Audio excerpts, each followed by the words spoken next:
સાથીઓ, આજ રોજ ભારતનો સામ્યવાદી પક્ષ માર્ક્સવાદી દ્વારા હિંમતનગર કલેક્ટર કચેરી ખાતે જે અરવલ્લી ગિરિમાળાની જે વ્યાખ્યા બની છે સુપ્રીમ કોર્ટે, તો એ ચુકાદાની વિરુદ્ધમાં અમે આજે આવેદન પત્ર આપવા માટે આવ્યા છીએ.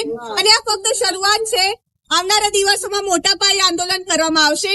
અને અરવલ્લીની જો વાત કરીએ તો અરવલ્લીની જે પર્વતમાળા છે, ગિરિમાળા છે, એ ગુજરાત થી લઈને છેક દિલ્હી સુધી વિસ્તરેલી છે. અને પહેલા જે અરવલ્લી ગિરિમાળાની વ્યાખ્યા હતી કે 30 મીટર ઊંચાઈથી જે વધારે ઊંચાઈની પર્વતમાળાઓ હશે એ અરવલ્લીમાં ગણવામાં આવશે. એટલે કે ત્યાં કોઈ પણ પ્રકારનું ખનન નહીં થઈ શકે, ત્યાં કોઈ પણ પ્રકારના ચેડા નહીં થઈ શકે. પરંતુ તાજેતરમાં જે સુપ્રીમ કોર્ટે ચુકાદો આપ્યો છે કે જે 100 મીટર કરતા નીચેની જે પર્વતમાળાઓ છે એ અરવલ્લીમાં ગણવામાં નહીં આવે, એટલે કે એનું કોઈ પણ પ્રકારે રક્ષણ નહીં થઈ શકે. ત્યાં કોઈ પણ જે ઉદ્યોગપતિઓ છે, અત્યારે આજે સરકાર છે જે મોટા મોટા ઉદ્યોગપતિ, તમે મુંબઈમાં જોઈ લો, તમે બિહારમાં જોઈ લો, એ લોકોને જગ્યા આપી દે છે, વન્ય ક્ષેત્ર આપી દે છે અને ત્યાં હજારોની સંખ્યામાં વૃક્ષો કાપી રહ્યા છે. તો અત્યારે જે પરિસ્થિતિનો આપણે સામનો કરી રહ્યા છે કે દિલ્હીમાં અત્યારે પ્રદૂષણની શું હાલત છે કે AQI દિવસે ને દિવસે વધતો જાય છે.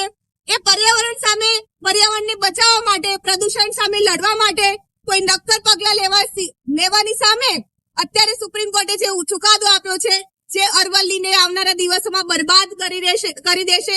એની સાથે સાથે જે ગુજરાત થી લઈને દિલ્હી સુધી જે રક્ષણ મળી રહ્યું છે, એ રાજસ્થાનનું જે રણ છે, રાજસ્થાનના રણને દિલ્હી સુધી પહોંચતા માટે અટકાવે છે આ પર્વતમાળા. અને અમુક જે પત્રકારો છે, વેચાઈ ગયેલા પત્રકારો, એ ખરેખર અરવલ્લી પર્વતમાળાને એવું ગણાવે છે કે અરવલ્લી પર્વતમાળાને કારણે દિલ્હીમાં પ્રદૂષણ વધી રહ્યું છે.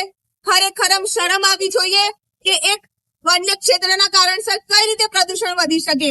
તો એવા લોકો સામે અને જે સુપ્રીમ કોર્ટનો જે ચુકાદો આવ્યો છે તે તમામ સામે આપણે બધા સાથે મળીને આંદોલન કરવું પડશે. કેમ કે આવનારી પેઢી માટે ખતરારૂપ છે, આપણા પર્યાવરણ માટે ખતરારૂપ છે. અને ત્યાં જે હજારોની સંખ્યામાં વન્યજીવો વસવાટ કરી રહ્યા છે એ વન્યજીવો માટે ખતરારૂપ છે. અત્યારે આ જે કુદરતી સંપત્તિ છે, આપણે કુદરતના ખોળે જીવીએ છીએ, પરંતુ કુદરતી સંપત્તિ અત્યારે મુશ્કેલીમાં છે. તો આપણે એ દેશના નાગરિક તરીકે અને ધરતી માતાના પુત્ર તરીકે, સંતાન તરીકે અત્યારે અરવલ્લી પર્વતમાળા આપણને બચાવવા માટે આહવાન કરી રહી છે.